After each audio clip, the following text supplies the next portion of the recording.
नमस्कार, India voice देख रहे हैं आप। आपके साथ मैं हूं स्वीटी दीक्षित। बुलेटिन की शुरुआत करेंगे महत्वपूर्ण जानकारी के साथ। बता दें कि अलीगढ़ मुस्लिम विश्वविद्यालय के छात्रों की तरफ से इजराइल के विरोध में और फिलिस्तीन के समर्थन में प्रदर्शन किया गया, जिसका बीजेपी सांसद ने विरोध जताया। दरअसल इस मुद्दे को बीजेपी सांसद सतीश गौतम ने बड़ा बताते हुए आरोपी छात्रों के खिलाफ कार्रवाई करने की मांग की, जिसका असर देखने को मिला है। पुलिस ने मामले को अंतर्राष्ट्रीय बताकर छात्रों के खिलाफ मुकदमा दर्ज किया है और आगे की कार्रवाई शुरू कर दी है।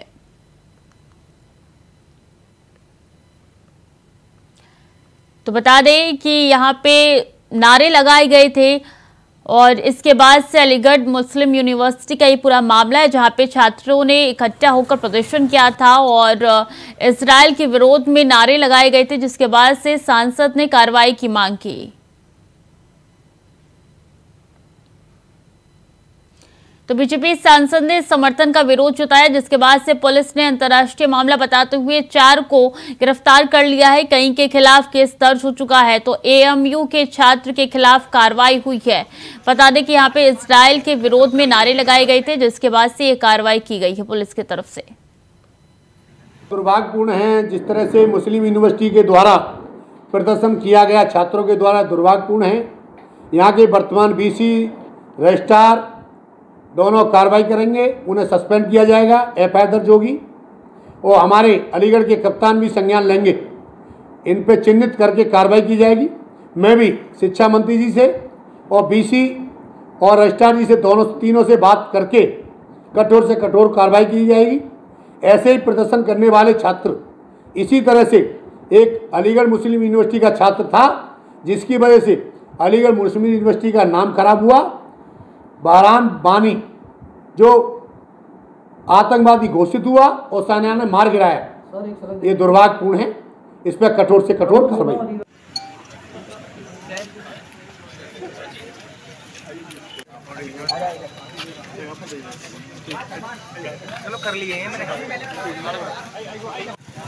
पुलिस ने अंतर्राष्ट्रीय मुद्दा बताते हुए यहाँ पे 4 छात्रों के खिलाफ केस दर्ज किया है। तो अलीगढ़ मुस्लिम यूनिवर्सिटी का ये पूरा मामला है, जिसको लेकर अब जो बता दें कि विदेश में गाजा और फिलिस्तीन, यहाँ इन सब आतंकी हमले देखे जा रहे हैं। इजराइल में भी कई बार अटैक हुए हैं, उसको लेकर यहाँ पे इजराइल के विरोध में नारे लगाए गए हैं एएमयू में, अलीगढ़ मुस्लिम यूनिवर्सिटी में, जिसको लेकर यहाँ पे सांसद की तरफ से मांग की गई है कि कार्रवाई की जाए और इस मामले में 4 छात्रों के खिलाफ मुकदमा दर्ज कर लिया गया है। यहाँ पे बता दें कि फिलिस्तीन और इजराइल के बीच में जिस तरीके से युद्ध नजर आ रहा है, उसको लेकर अलीगढ़ मुस्लिम यूनिवर्सिटी के छात्रों ने इकट्ठा होकर प्रदर्शन किया था। इजराइल के विरोध में उन्होंने नारे लगाए थे और ये प्रदर्शन जो है काफी ज्यादा अब लाइमलाइट में आ गया है, जिसके बाद से सांसद ने यहाँ पे इन छात्रों के खिलाफ मुकदमा दर्ज करने की मांग उठाई है, जिसके बाद से मुकदमा दर्ज हुआ है। 4 छात्रों के खिलाफ मुकदमा दर्ज हुआ है। चूंकि ये अंतर्राष्ट्रीय मामला है, इसको लेकर पुलिस इस वक्त संजीदा नजर आ रही है और 4 ऐसे छात्र हैं जिनके खिलाफ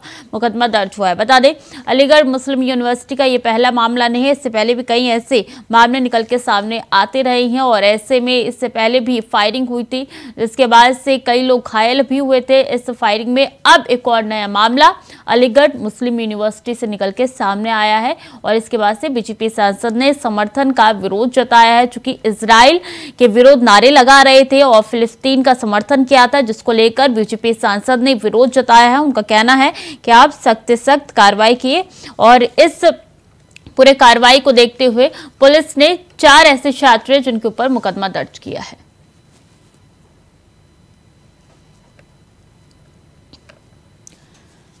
तो बता दें कि बीजेपी सांसद ने समर्थन का विरोध जताया है, चूंकि यहाँ पे फिलिस्तीन का समर्थन छात्रों द्वारा किया जा रहा था और इजराइल के विरोध में नारे लगाए जा रहे थे, प्रदर्शन हो रहा था। हाथ में यहाँ पे पोस्टर लेते हुए छात्रों ने ये प्रदर्शन किया था और देश विरोधी नारे भी लगाए थे। अंतर्राष्ट्रीय स्तर का ये पूरा मामला है, जिसको लेकर पुलिस ने 4 मुकदमे दर्ज कर लिए छात्रों के खिलाफ। मोहम्मद शहनवाज सीधे अलीगढ़ से जुड़ चुके हैं। कितने छात्र ऐसे हैं जिनके खिलाफ मुकदमा दर्ज हुआ है शहनवाज? मैडम, एएमयू प्रकरण में 4 छात्रों के ऊपर पुलिस के द्वारा मुकदमा दर्ज किया गया है। लगातार दबिशें दे रही है। पुलिस लगातार अग्रिम कार्रवाई करने में जुटी है। फिलहाल पुलिस के द्वारा 4 छात्रों के ऊपर अभी तक मुकदमा दर्ज किया जा चुका है। तो वही पुलिस का कहना है कि पुलिस ने जांच के आदेश दे दिए हैं, लगातार पुलिस इस पर जांच कर रही है। तो अगर बात करें एएमयू प्रशासन की, तो प्रोक्टर वसीम अली का साफ तौर पर कहना है कि वह ऐसे छात्रों की बिल्कुल भी सिफारिश या अगर छात्रों ने देश के खिलाफ इस तरीके से बात की है तो एएमयू के खड़ा है। लगातार के पास से देश साथ खड़ा रहा और अभी ये देश साथ ही खड़ा हुआ है।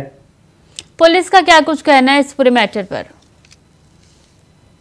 पुलिस का कहना है कि एक एफआईआर दर्ज की गई है। अभी तक 4 छात्र जो नामजद किए गए हैं उनके खिलाफ मुकदमा दर्ज किया गया है। पुलिस लगातार उनकी तलाश करने में जुटी हुई है। आगे वैधानिक कार्रवाई प्रचलित की गई है। जांच के बाद जो भी तथ्य सामने आएंगे पुलिस उस पर कार्रवाई करेगी। ये पहला मामला नहीं, इससे पहले भी हमने देखा था किस तरीके से यहाँ पे गोलीबारी हुई थी और उसके बाद से देखिए ये प्रदर्शन हो रहा है फिलिस्तीन के समर्थन में और इजराइल के विरोध में। आखिर ऐसा क्यों एएमयू के अंदर से ये तस्वीर निकल के सामने आती है और प्रशासन लापरवाह नजर आ रहा है? कहीं ना कहीं बात करें एएमयू छात्रों की, तो एएमयू छात्रों का साफ तौर से कहना है कि फिलिस्तीन एक मजलूम मुल्क है और लगातार उस पर दूसरे मुल्क हमला कर रहे हैं। अगर बात करें छात्रों की, तो छात्रों का कहना है कि हम फिलिस्तीन के साथ खड़े हुए हैं। इजराइल एक जालिम मुल्क है जो लगातार दूसरों के ऊपर बमबारी कर रहा है, जिसमें हमारे भाई हमारे बहनें मर रही हैं। अगर बात करें तो देश के नेता कहीं ना कहीं इजराइल का समर्थन करते हुए, तो वही एएमयू का एक छात्र फिलिस्तीन के समर्थन में उतरा हुआ है। उसी के चलते एएमयू के छात्रों के द्वारा प्रोटेस्ट किया गया और फिलिस्तीन के समर्थन में नारेबाजी लगाई गई। तो वही अल्लाह अकबर के भी नारेबाजी की गई है। पुलिस की तरफ से 4 ऐसे छात्र जिनके खिलाफ केस दर्ज हो गया, प्रशासन की तरफ से क्या कुछ कार्रवाई हुई है? प्रशासन लगातार इसमें कार्रवाई करने में जुट हुआ है। अभी पुलिस का कहना है कि नामजद 4 छात्र जो पहचाने गए हैं उनके खिलाफ मुकदमा दर्ज कर कार्रवाई की गई है। आगे और छात्रों कितने छात्र इकट्ठा हुए थे प्रदर्शन करने के लिए और सिर्फ 4 के खिलाफ कार्रवाई क्यों? सैकड़ों की तादाद में छात्र थे। सीसीटीवी फुटेज उसमें थाना ले जा रहे हैं। पुलिस छात्रों की पहचान करने में, अग्रिम कार्रवाई करने में जुटी है। क्या नामजद ये केस दर्ज हुआ है? जी 4 नामजद हुए हैं इसमें। बाकी के खिलाफ कब कार्रवाई होगी? पुलिस लगातार इसमें कार्रवाई करने में जुटी है। लगातार पुलिस दबिशें दे रही है। एक प्रशासन के साथ मिलकर पुलिस अन्य छात्रों की भी शिनाख्त करने में जुटी है। पुलिस का कहना है जल्दी अन्य छात्रों के खिलाफ भी मुकदमा दर्ज किया जाएगा। ठीक है शहनवाज, ठीक है, बहुत बहुत शुक्रिया आपका तमाम जानकारियों के लिए। तो देखिए एएमयू छात्रों के खिलाफ यहाँ पे मुकदमा दर्ज हो चुका है। 4 ऐसे छात्र हैं जिनके खिलाफ नामजद मुकदमा दर्ज हुआ है। प्रशासन की तरफ से कहा जा रहा है कि हम भी कार्रवाई लगातार कर रहे हैं, चूंकि बीजेपी सांसद की तरफ से ये मामला उठाया गया था, जिसके बाद से यहाँ पे 4 ऐसे छात्र हैं जिनके खिलाफ मुकदमा दर्ज हुआ है।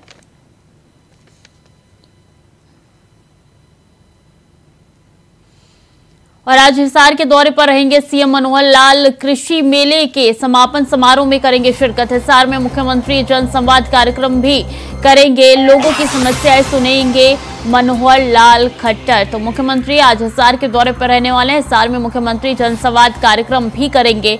बता दें कि ये दौरा उनका काफी महत्वपूर्ण है। लोगों की समस्याएं भी सुनेंगे मुख्यमंत्री।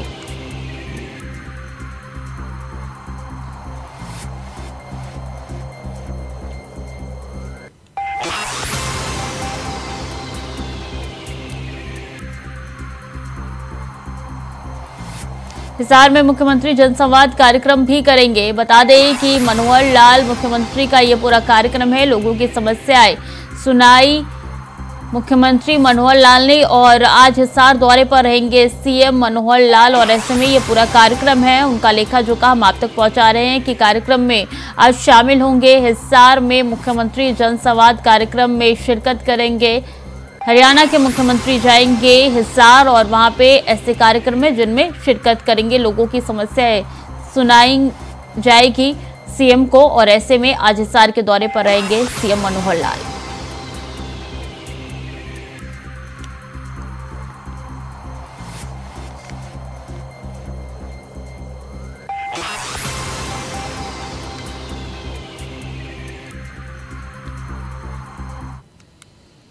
और उत्तर प्रदेश सरकार के मैनपुरी के ग्राम नगला बाबा में बने शिव मंदिर पर दबंग भूमाफिया ने कब्जा कर लिया और भगवान शिव की मूर्ति को उठाकर फेंक दिया। बता दें कि भूमि शिव मंदिर के नाम से कागजों में दर्ज है, लेकिन अधिकारी से साठ-काट कर भूमाफिया ने उस जमीन के साथ साथ एक आश्रम की जमीन पर भी कब्जा कर लिया और मंदिर के पुजारी के साथ भी मारपीट की। पीड़ितों ने इसको लेकर मुख्यमंत्री के नाम ज्ञापन सौंपा और कार्रवाई की मांग की।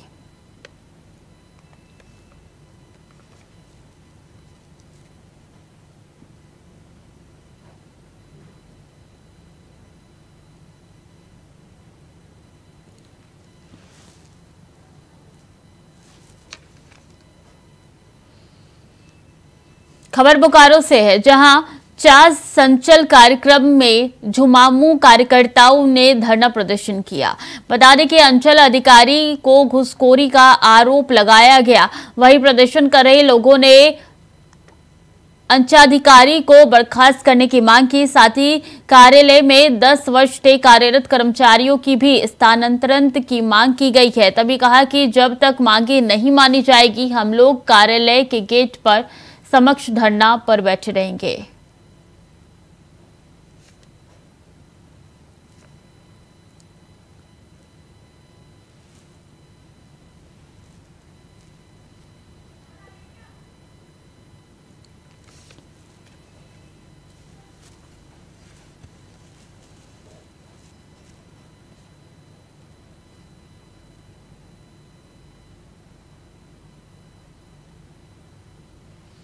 तो चार संचल कार्यालय में धरना प्रदर्शन हो रहा है, जिसकी तस्वीरें आप तक पहुंचा रहे हैं। अंचल अधिकारी पर घूसखोरी का आरोप है, जिसके लिए यह धरना प्रदर्शन हो रहा है।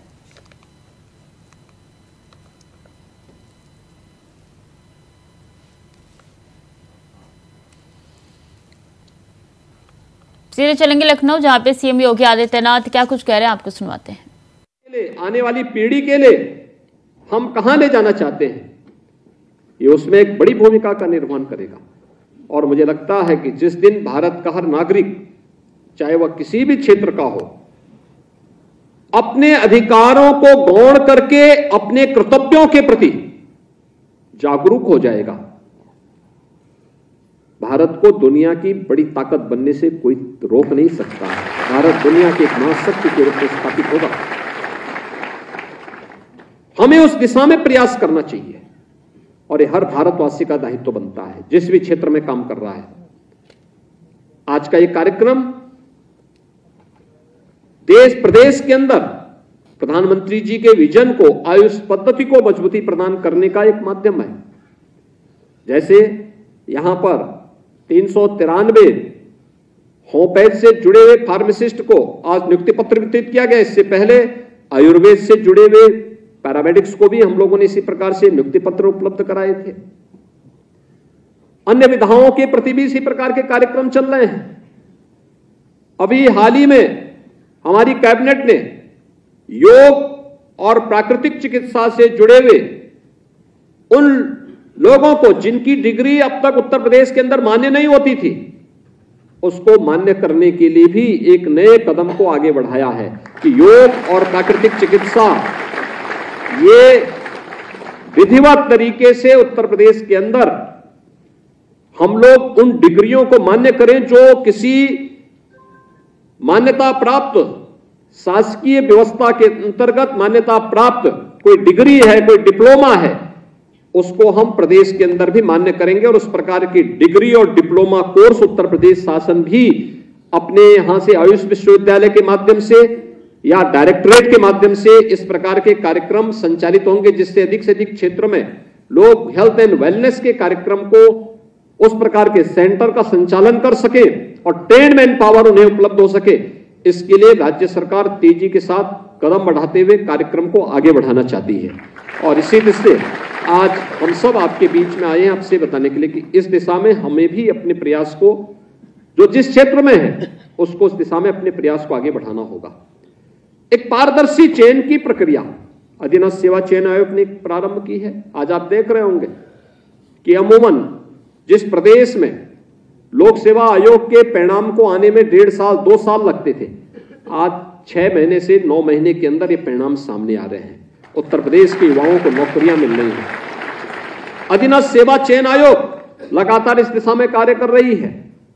शिक्षकों के चयन की पूरी प्रक्रिया को भी उसी पारदर्शिता के साथ आगे बढ़ाने का कार्य हुआ है। और इसी का परिणाम है कि विगत 6 वर्ष के अंदर लगभग 6 लाख यूपी के नौजवानों को हम लोगों ने प्रदेश के अंदर नौकरी, सरकारी नौकरी देने में सफलता प्राप्त की है। यानी ये 6 लाख सरकारी नियुक्ति इससे पहले कभी नहीं मिली। और पूरी पारदर्शी तरीके से उत्तर प्रदेश लोक सेवा आयोग हो, अधीनस्थ सेवा चयन आयोग हो, उच्चतर शिक्षा चयन आयोग हो, माध्यमिक शिक्षा चयन आयोग हो, उत्तर प्रदेश पुलिस भर्ती बोर्ड हो, माध्यमिक, चाहे वह बेसिक शिक्षा परिषद के शिक्षकों के चयन की प्रक्रिया हो, ये सभी प्रक्रियाओं को पूरी पारदर्शी तरीके से आगे बढ़ाने का कार्य विगत 6 वर्ष के अंदर संपन्न हुआ, जिसमें उत्तर प्रदेश के 6 लाख से अधिक नौजवानों को अकेले प्रदेश सरकार की विभिन्न सेवाओं में नौकरी करने का अवसर भी प्राप्त हो रहा है। ये 6 लाख नौजवान आखिर कहीं ना कहीं वंचित थे सरकारी नौकरी से। आज वो 6 लाख नौजवान अगर मिल करके व्यवस्था का एक पार्ट बन करके पूरी ताकत के साथ, पूरी ऊर्जा के साथ, व्यवस्था के साथ जुड़ करके अपना योगदान देना प्रारंभ कर देंगे तो उत्तर प्रदेश से कौन ताकत है जो उत्तर प्रदेश को फिर भी मारू रखेगी। उत्तर प्रदेश को तो एक समर्थ और समृद्ध राज्य के रूप में अग्रसर होना ही है। उस दिशा में हमारे स्तर पर क्या प्रयास हो रहा है, हर व्यक्ति को इसके बारे में मूल्यांकन और आत्मावलोकन करने की आवश्यकता है। और इसीलिए इस पारदर्शी प्रक्रिया के साथ कोई हस्तक्षेप नहीं, और अगर कोई गलत करेगा तो उसकी जवाबदेही भी तय होगी। एक प्रक्रिया में कहीं भी कोई हस्तक्षेप शासन का नहीं, कोई भी भर्ती की प्रक्रिया हो पारदर्शी तरीके से हो, और जो उस भर्ती की प्रक्रिया को पूरा करेगा उसकी भी जवाबदेही उस स्तर पर, हर स्तर पर तय सुनिश्चित है। और उसी प्रक्रिया के साथ हम सब जुड़ करके इस कार्यक्रम को आगे बढ़ा रहे हैं। आज उत्तर प्रदेश देश के अंदर नए नए रोजगार सृजन का एक नया गंतव्य बना है। आपने देखा होगा फरवरी 2023 में उत्तर प्रदेश ने अपना ग्लोबल इन्वेस्टर समिट किया। उस समय हमारे पास 35 लाख करोड़ रुपए के प्रस्ताव आए थे, आज वो बढ़कर के लगभग 38 लाख करोड़ रुपए के प्रस्ताव आए हैं। नए क्षेत्र कैसे खुल रहे हैं? कल मैं भदोही में था। भदोही में एक इंटरनेशनल कारपेट एक्सपो का आयोजन किया गया है। आप सोचिए, देश के अंदर 17,000 करोड़ रुपए के कारपेट एक्सपोर्ट होते हैं,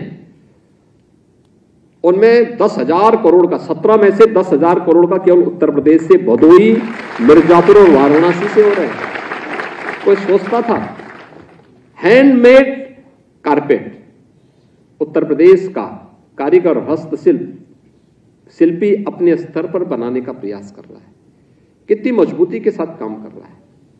यह वही उत्तर प्रदेश है जहां पहले दंगों से फुर्सत नहीं थी, अराजकता से फुर्सत नहीं थी, गुंडागिर्दी से फुर्सत नहीं थी।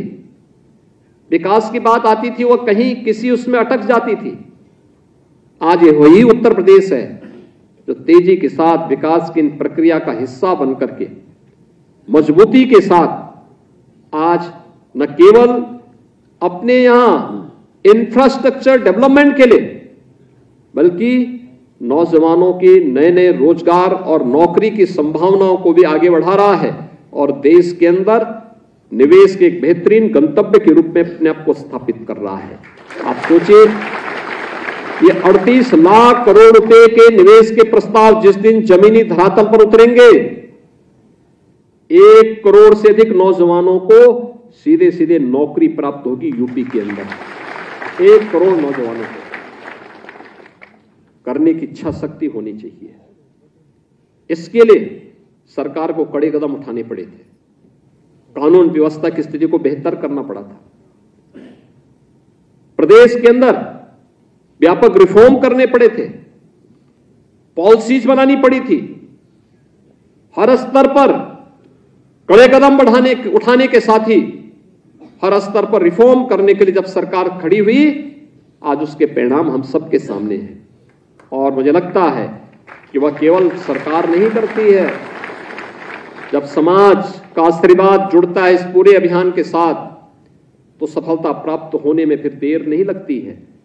आज का यह कार्यक्रम उसी सफलता का हिस्सा है, जिसमें आप जैसे नवचयनित अभ्यर्थी आज होमियोपैथ फार्मासिस्ट के रूप में अपनी अपनी सेवाएं प्रदेश भर के अलग अलग होमियोपैथ हॉस्पिटल्स में उपलब्ध करवाएंगे। आपका व्यवहार, याद रखना, आपका व्यवहार मरीज की आधी से अधिक समस्या का समाधान कर सकता है। अगर आपका व्यवहार अच्छा है, आपका व्यवहार सद्भावनापूर्ण और सहानुभूतिपूर्ण है, तो मरीज आधी बीमारी तो उससे ही दूर कर लेता है। याद करना, बीमारी केवल शारीरिक नहीं होती है, मानसिक भी होती है। तो मानसिक बीमारी का उपचार आपका व्यवहार है। आपका अच्छा व्यवहार होगा, मरीज की आधी बीमारी दूर। बाकी जैसे वो दवा लेना शुरू करेगा, बाकी तो जब उसको विश्वास हो गया कि डॉक्टर मजबूती के साथ, पूरे आत्मविश्वास के साथ मुझे दवा दे रहा है, तो वह दवा उस पर प्रभाव भी दिखाएगी, और दवा उस पर प्रभाव दिखाएगी तो उसकी दुआ भी आपको लगेगी। इसलिए हम इस बात को जरूर ध्यान में रखें कि हमारा व्यवहार मरीज के साथ, मरीज के परिजन के साथ बहुत ही सद्भावपूर्ण और सद्भावनापूर्ण होना चाहिए, सहानुभूतिपूर्ण होना चाहिए। एक बीमार व्यक्ति झल्लाहट में आ सकता है, आता है, उसकी अपनी समस्याएं हैं, शारीरिक व्याधि भी है तो मानसिक तनाव भी है, पारिवारिक झंझटें भी होंगे और भी तमाम विवाद होंगे। उस बीच वो आपके पास आता है अपनी व्याधि को समाधान करने के लिए, और अगर आपका व्यवहार उसके साथ अच्छा नहीं हुआ, खराब रहा, आपने उसके साथ कोई दुर्व्यवहार कर दिया, उसके साथ कोई गलत तरीके से व्यवहार कर दिया, वो कभी आपको माफ नहीं करता। फिर कोई उसकी दुआ आप पे नहीं बल्कि बद दुआ देगा। इसलिए बद दुआ से बचिए, हमेशा अच्छी दुआ लेने का प्रयास करिए, और वो आपका व्यवहार उस प्रकार का एक माध्यम बन सकता है। मुझे पूरा विश्वास है कि आप सभी 393 जो होमियोपैथ के नवचयनित फार्मासिस्ट हैं, यह होमियोपैथ चिकित्सालयों के माध्यम से होमियोपैथ की सुविधा को मजबूती के साथ आगे बढ़ाने में अपना योगदान देंगे। आप सबके चयन के लिए मैं एक बार फिर से आपको, आपके परिवार के सभी अभिभावकों को हृदय से बधाई देता हूं। आप सबके प्रति अपनी शुभकामनाएं देता हूं और विश्वास व्यक्त करता हूं कि आपका चयन उत्तर प्रदेश के लिए, यानी आपका चयन उत्तर प्रदेश के लिए सुखदायी होगा। आप सबके प्रति मेरी शुभकामनाएं। धन्यवाद। जय हिंद।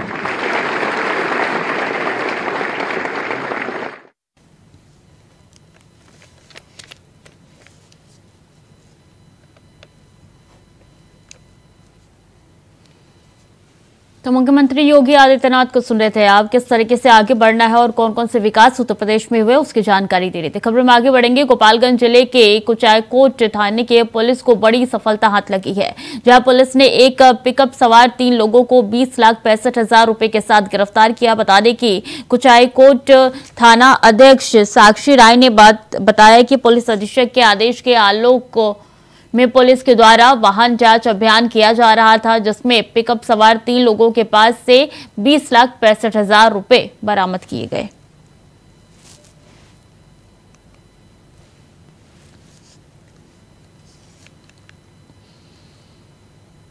आगरा के रामबाग चौराहे पर फाइनेंस कंपनी का आतंक लगातार बढ़ता जा रहा है। बता दें कि फाइनेंस कर्मियों का वीडियो वायरल हो रहा है, जहां चौराहे से अपनी गाड़ी पीछे लगा देते हैं और गाड़ी की किस्त पूरी होने के बाद भी पकड़ लेते हैं, और अगर कोई बात नहीं मानता है तो पुलिस की धमकी देते हैं। तो वहीं न्यू आगरा थाने से 15 दिन पहले 3 फाइनेंस कंपनी को जेल भेजा गया था, जिसके बाद भी फाइनेंस कंपनी का आतंक बढ़ता जा रहा है।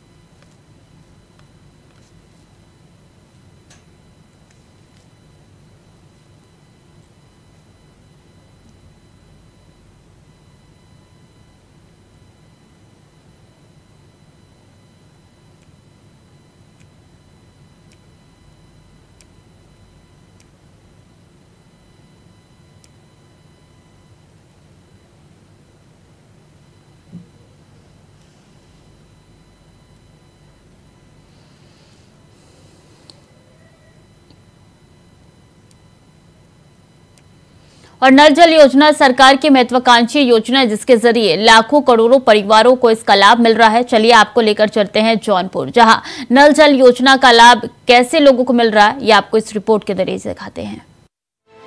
लोगों को स्वच्छ पेयजल देने के लिए, घर घर स्वच्छ पेयजल के लिए मोदी सरकार की तरफ से एक योजना की शुरुआत की गई थी, जल जीवन मिशन। इस योजना को धरातल पर योगी सरकार तेजी से लागू करवा रही है और प्रदेश के लोगों के हर एक घर तक इस योजना का लाभ पहुंचा रही है।